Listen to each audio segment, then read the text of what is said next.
आशू, हे बघ, तू तू नको काळजी करू. नेलंय ना आता ऑपरेशन थिएटरला, तर सगळं होईल नीट. हं?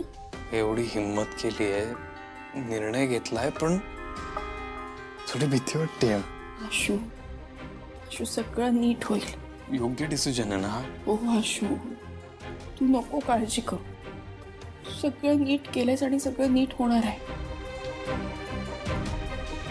मी प्रार्थना करेन.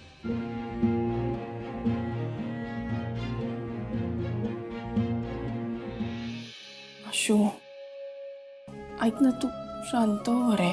सगळं नीट होईल. तुला जे करायचं ते सगळं केलंयस तू आता. हो, मला माहिती आहे, पण तरी मला भीती वाटते ग. आईला काही झालं तर भाऊंना काय उत्तर देऊ मी? असं काही होणार नाहीये. नाही होणार असं काही. सीताई कायम आहेत आपल्या बरोबर. बाबा, भाऊ आले. भाऊ तू आशू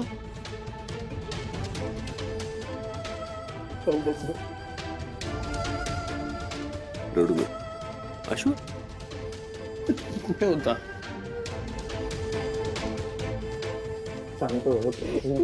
आईला काय झालं?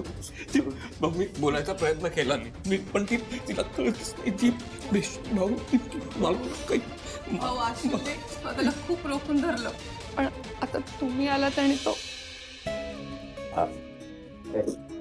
रडायचं नाही बरं. मी आलोय ना आता. ते काही ऐकतच नाहीये माझं. सगळी माझी चूक आहे. असा विचार नाही करायचा. तुझी काय चूक आहे यार? हा? हे बघ, अरे तू होतास म्हणून त्या सगळ्यांना सांभाळू शकलास ना तू. असं काय करतोस?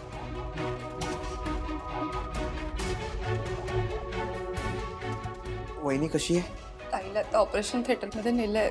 तुम्ही ठीक आहात ना? तुम्ही घाबरला नाहीत ना? नाही नाही बाबा, इथे सगळं ओके आहे. या दोघांनी सगळं सांभाळलंय. खरं तर आशूने सगळं सांभाळलं. सगळ्या बाहेरच्या गोष्टी केल्या. इन्शुरन्सवाले खूप त्रास देत होते त्याला, पण त्या सगळ्या गोष्टी त्याने नीट केल्या. आम्हाला धीर दिला.